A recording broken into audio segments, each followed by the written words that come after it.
Hello दोस्तों, बहुत बहुत स्वागत है आपका आज की इस नई वीडियो में। आज हम देखेंगे यहाँ पे कुछ कन्फ्यूजिंग वाले पॉइंट के ऊपर क्या करेंगे, परिचर्चा करेंगे। ये जो छत्तीसगढ़ लेखा परीक्षण एग्जाम होता है उसके पेपर नंबर 1 में जनरली आता है ना, पेपर नंबर 1 में आता है। तो पेपर नंबर 1 में आप हमेशा कन्फ्यूज रहता है कि स्थायी पद और स्थानापन्न पद क्या होता है ना। इसके अतिरिक्त आपको कन्फ्यूजन होता है यहाँ पे मौलिक वेतन और व्यक्तिगत वेतन है ना। तो ये जो कन्फ्यूजन वाले जो टर्म्स हैं यहाँ पे उसको यहाँ समझने की कोशिश करेंगे कि होता क्या है ना, होता क्या है। उसके अतिरिक्त यहाँ पे अकार्य दिवस क्या होता है, दोहरा कार्य भत्ता कब दिया जाता है, तो इसके संबंध में आज हम क्या करेंगे यहाँ पे परिचर्चा करेंगे। तो देखिए सबसे पहले अपन देखते हैं यहाँ पे धारणाधिकार के ऊपर है ना। एक मिनट में इसको फिक्स कर देता हूँ पहले है ना। तो इसको फिक्स कर देता हूँ तो आपको समझ में आएगा ना। तो ये देखिए ये है ना।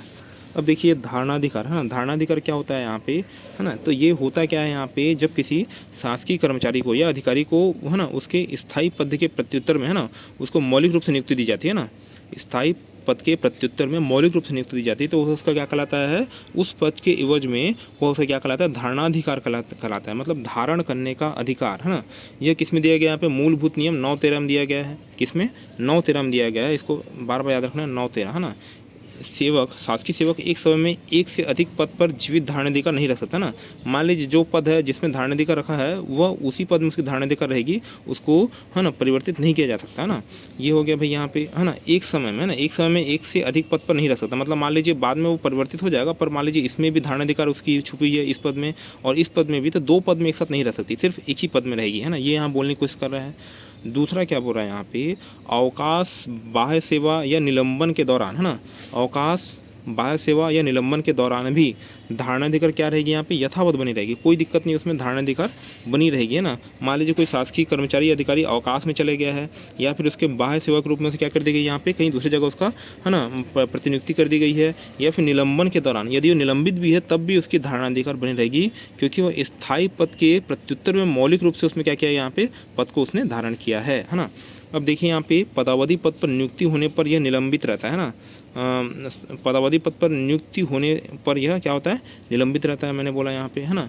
तो देखिए यहाँ पे अस्थायी नियुक्ति में धारणाधिकार नहीं ले सकते आप, सिर्फ स्थायी नियुक्ति में ही ले सकते हैं ना है ना। स्थायी पद और स्थानापन्न पद क्या होता है, इसके बारे में अपन अभी यहाँ पे क्या करेंगे देखेंगे है ना। स्थायी और स्थानापन्न पद है ना, ये क्या होता है, इसमें बहुत ज़्यादा कन्फ्यूजन रहता है लोगों का ना। तो देखिए इसकी प्रकृति क्या है, कौन से फंडामेंटल रूल में दिया है, इसको अपन देखते हैं ना। तो देखिए स्थायी पद जो दिया है यहाँ पे फंडामेंटल रूल 9-22 में दिया है ना, और स्थानापन्न पद किसमें दिया है यहाँ पे, फंडामेंटल रूल 9-19 में दिया है। 9-22 9-19 9-22 9-19, तो ऐसा करके इसको क्या रखना है, याद रखना है। तो स्थायी पद अगर अपन एक सिंगल लाइन में समझने की कोशिश करें यहाँ पे, आप इसको फिर एग्जाम में बढ़ा चढ़ा कर लिख सकते हैं, पर एक सिंगल शब्द में समझे इसको है ना। तो एक निश्चित वेतन दर पर एकदम फिक्स्ड वेतन मिलेगा आपको यहाँ पे, और बिना समय सीमा के है ना, कोई टाइम लिमिट नहीं है ना। तो एक निश्चित है ना, निश्चित वेतन में आपको बिना समय सीमा के, यदि कोई स्वीकृत पद में आपको है ना क्या की जा रही है यहाँ पे है ना, स्वीकृति प्रदान की जा रही है या फिर उसमें आपको पदस्थ किया जा रहा है, तो वहाँ पर क्या कहलाएगा, स्थायी पद कहलाएगा ना। मतलब एक निश्चित आपको पेमेंट मिलेगा भाई यहाँ पे, और बिना समय सीमा क्या हो जाएगा, एक स्वीकृत पद भी आपको क्या कर जाएगा, उसमें आपकी है ना नियुक्ति कर दी जाएगी, तो वो क्या कहलाएगा, आपका स्थायी पद कहलाएगा। बट यहाँ पे स्थानापन्न पद क्या होता है ना, स्थानापन्न पद क्या होता है, ये फंडामेंटल रूल 9-19 में दिया है। पहली बात तो ये है ना। देखिए यहाँ पे जब सेवक है ना, जब कि शासकीय सेवक की नियुक्ति, शासकीय सेवक में अधिकारी कर्मचारी दोनों आ जाएंगे ना, जबकि शासकीय सेवक की नियुक्ति ऐसे पद पर होती है जिस पर किसी अन्य का धारणाधिकार हो है ना, तो उसको क्या बोलते हैं, स्थानापन्न पद बोलते हैं। मैं बोला यहाँ पे मान लीजिए ये पद क्या स्थायी है ना, और इसमें कोई दूसरा अधिकारी बैठा हुआ था, मान लीजिए वो यहाँ पे कुछ कार्य के लिए यहाँ छुट्टी में चले गया, लंबे समय तक अवकाश में चले गया, तो इस पद को आपको अस्थायी रूप से या स्थानापन्न रूप से दिया जा रहा है, ताकि इसमें आपका जब तक वो शासकीय अधिकारी यहाँ वापस नहीं आ जाता तब तक आप इस पद को क्या करें, यहाँ पे संभालें है ना। तो उसके प्रत्युत्तर में आप जिस टाइम तक इस पद को संभाल रहे हैं, तो वह जो पद कहलाएगा आपका है ना, नया पद जो कहलाएगा वह स्थानापन्न पद कहलाएगा। मतलब उस स्थान के उत्पन्न है ना, मतलब उस स्थान के इतर है ना, आप क्या कर रहे हैं यहाँ पे, संबंधित शासकीय सेवक के पद को संभाल रहे हैं कुछ निश्चित समयावधि के लिए है ना, तो ये क्या कहलाएगा, आपका स्थानापन्न पद कहलाएगा है ना।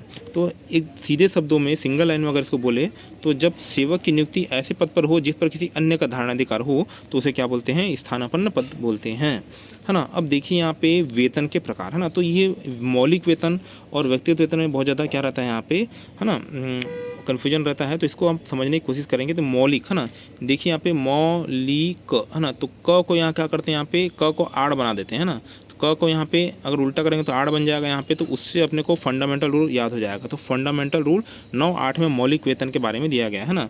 तो 28 याद करने के लिए यहाँ पे 8, तो 8 का क ये इस टाइप से ना, तो वो उसको पकड़ने की कोशिश करो यहाँ पे, तो उसका फंडामेंटल जो रूल है अपने को यहाँ पे जो मूलभूत नियम है वो याद हो जाएगा ना एक ट्रिक के साथ। तो देखिए मौलिक वेतन क्या होता है, संवर्ग में स्थायी होने के कारण प्राप्त वेतन है ना। आपके संवर्ग में है यहाँ पे और उस संवर्ग में क्या होगा, स्थायी होगा है ना। किसी मौलिक पद या फिर किसी संवर्ग में स्थायी पद होने के कारण जो आपको उस पद के एवज में जो वेतन प्राप्त होता है यहाँ पे, उसे क्या बोलते हैं यहाँ पे, मौलिक वेतन बोलते हैं। ये आपका मूलभूत अधिकार हो जाता है ना। और देखिए यहाँ पे इसमें विशेष वेतन है ना, इसमें विशेष वेतन का भी एक प्रारूप है। इसमें विशेष वेतन उच्च वेतन मान के बदले शामिल है ना। मतलब यहाँ पे जो उच्च वेतन के बदले जो विशेष वेतन मिलता है वह भी मौलिक वेतन में दिया जाता है ना। अब देखिए व्यक्तिगत वेतन क्या हो जाता है भाई यहाँ पे, तो व्यक्तिगत वेतन क्या हो जाएगा यहाँ पे 28 हमने क्या मौलिक वेतन पढ़ा था, इसको यहाँ से काट दो तो क्या बन गया अपने यहाँ पे 23 बन गया। तो 23 में क्या हो जाएगा अपने यहाँ पे व्यक्तिगत वेतन हो जाएगा। सिर्फ ये ट्रिक जो बता रहा हूँ मैं यहाँ पे याद रखने के लिए, तो व्यक्तिगत वेतन में क्या हो जाएगा यहाँ पे फंडामेंटल रूल 9-23 में दिया है ना। तो मौलिक वेतन में होने वाली हानि से अभिरक्षा प्रदान करने हेतु अतिरिक्त वेतन देना क्या कहलाता है अपने यहाँ पे व्यक्तिगत वेतन कहलाता है ना। आपके क्या है यहाँ पे मौलिक वेतन मिल रहा है, आपको मूलभूत अधिकार है, पर इसमें किसी कारणवश क्या हो जा रही है, आपकी हानि हो जा रही है ना। तो हानि से अभिरक्षा प्रदान करने हेतु उसके प्रत्युत्तर में जो वेतन दिया जाता है उसे क्या बोलते हैं अपने यहाँ पे व्यक्तिगत वेतन बोलते हैं। तो इसको याद रखना बहुत ज़्यादा क्या हो जाता है, इंपॉर्टेंट हो जाता है ना। अब देखिए यहाँ पे चौथा अकार्य दिवस है ना, डाइस नॉन है ना। तो क्या हो जाएगा, अनुपस्थिति की वह अवधि है ना। मान लीजिए आपके सेवा काल में कोई भी अवकाश शेष नहीं है ना, आप अब छुट्टी में जाना चाहते हैं, तो आपको उस परिस्थिति में अकार्य दिवस के माध्यम से क्या की जाएगी, आपको छुट्टी प्रदान की जाएगी या अवकाश प्रदान किया जाएगा। तो अनुपस्थिति की वह अवधि है ना, अनुपस्थिति की वह अवधि जो अवकाश द्वारा आच्छादित नहीं है, वेरी इंपॉर्टेंट है ना। IMP कर लीजिए इसको यहाँ पे, अनुपस्थिति की वह अवधि है ना, सॉरी ये देखिए अनुपस्थिति की वह अवधि जो अवकाश द्वारा आच्छादित नहीं है, तो उसके एवज में है ना, उसके एवज में जो यहाँ पे अवकाश प्रदान किया जाता है उसको अकार्य दिवस बोलते हैं ना। यह पेंशन वेतन वृद्धि हेतु अर्थदायी सेवा नहीं मानी जाएगी ना। तो अगर आप अकार्य दिवस में चले गए हैं तो आपको इसके अवधि को उससे माइनस कर दिया जाएगा। यह पेंशन के लिए भी लागू नहीं होगी यहाँ पे, और है ना किसके लिए, वेतन वृद्धि के लिए भी लागू नहीं होगी ना। यह वेतन वृद्धि के लिए भी लागू नहीं होगी है ना। अब देखिए यहाँ पे इसे अर्धवेतन अवकाश है ना, HPL के विरुद्ध विकलित किया जाता है ना।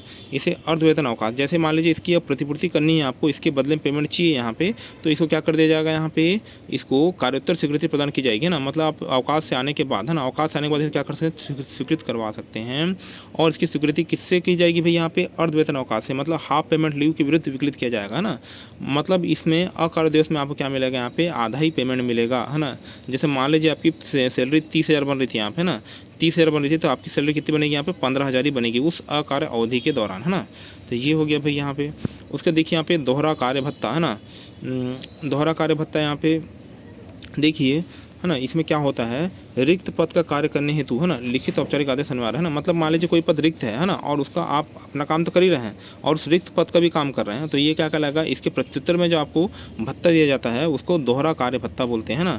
इसके लिए लिखित औपचारिक आदेश अनिवार्य है ना। ग्रेड वेतन के 20% के बराबर पात्रता है ना इसमें निर्धारित की गई है ना। मान लीजिए आप यहाँ पे जिस पद में हैं उसके अतिरिक्त अन्य पद का भी काम कर रहे हैं, तो आपको 20% है 20% क्या की जाएगी यहाँ पे है ना, 6 पे रूल के अनुसार क्या की जाएगी यहाँ पे है ना, ग्रेड वेतन का जो 20% है उसको आपको यहाँ पे पेमेंट भुगतान एक्स्ट्रा किया जाएगा है ना। इसके लिए अवधि क्या रहनी चाहिए, मान लीजिए जो पद रिक्त है ना, तो उसके लिए अवधि 15 दिन से या तो कम होनी चाहिए या फिर 1 वर्ष से अधिक नहीं हो सकती ना, 1 वर्ष से अधिक नहीं हो सकती। मतलब 15 दिन से क्या हो जाएगा आपका यहाँ पे 1 वर्ष तक जाएगा ना, 1 वर्ष तक जाएगा, 15 दिन से 1 वर्ष तक जाएगा।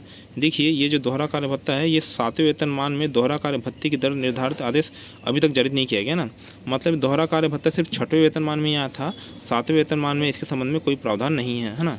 तो इसको आप याद रखिएगा, दोहरा कार्य भत्ता है ना। तो हमने क्या क्या देखा यहाँ पे है ना, एक धारणाधिकार के बारे में देखा 9-13, उसके बाद स्थायी और स्थानापन्न में अंतर है ना। उसके बाद अपन ने क्या देखा यहाँ पे, मौलिक वेतन और व्यक्तिगत वेतन है ना, मौलिक वेतन व्यक्तिगत वेतन में अंतर है ना। और उसके बाद यहाँ पे अकार्य दिवस है ना, और दोहरा कार्य भत्ता के बारे में हमने देखा है ना।